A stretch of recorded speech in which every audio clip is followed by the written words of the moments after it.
Sir உங்க wife என்ன sir பண்றாங்க? அவங்க ஒன்றும் பண்ணல சார், சும்மா தான் வீட்டுல இருக்காங்க, ஹவுஸ் ஒய்ஃபா. எதுக்குமே பிரயோஜனப்படாத ஒருத்திய பத்தி பேசுறதே வேஸ்ட். சார் உங்க ஒய்ஃப் டெய்லி காலைல எத்தனை மணிக்கு எழுந்திருக்காங்க? என்ன ஒரு 5 o'clock எழுந்துப்பாங்க. எழுந்ததுக்கு அப்புறம் என்ன பண்ணுவாங்க? எனக்கும் பசங்களுக்கும் பிரேக்ஃபாஸ்ட் லஞ்ச் ரெடி பண்ணிடுவாங்க. அப்புறம் பசங்க ஸ்கூலுக்கு ரெடி பண்ணி அனுப்பிடுவா. அப்புறம் சார் அப்புறம் என்ன சார், பிரேக்ஃபாஸ்ட் எடுத்து வைப்பா. வீட்டுல இருக்கிற சின்ன சின்ன வேலைங்க, துடைக்கிறது, பெருக்கிறது, அப்புறம் மார்க்கெட்டுக்கு போய் காய்கறி வாங்குறது, அவ்வளவுதான் சார். அப்புறம் சார் ஈவினிங் ஒரு 6 o'clock எனக்கும் பசங்களுக்கும் ஸ்நாக்ஸ் ரெடி பண்ணிடுவா. அப்புறம் சார் அப்புறம் என்ன சார், நைட் எல்லாருக்கும் டின்னர் ரெடி பண்ணிடுவா. சாப்பிட்டு முடிச்ச உடனே பாத்திரம்லாம் கழுவி வைக்க ஒரு 11 மணிக்கெல்லாம் வந்து படுத்துருவா. அவ்வளவுதான் சார், அவளை பத்தி பேசுறதுக்கு வேற எதுவுமே இல்ல.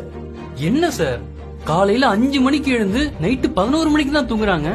ஆனா நீங்க என்னன்னா அவங்க எந்த வேலையும் பண்ண மாட்டாங்க, வேஸ்ட்னு சொல்றீங்க.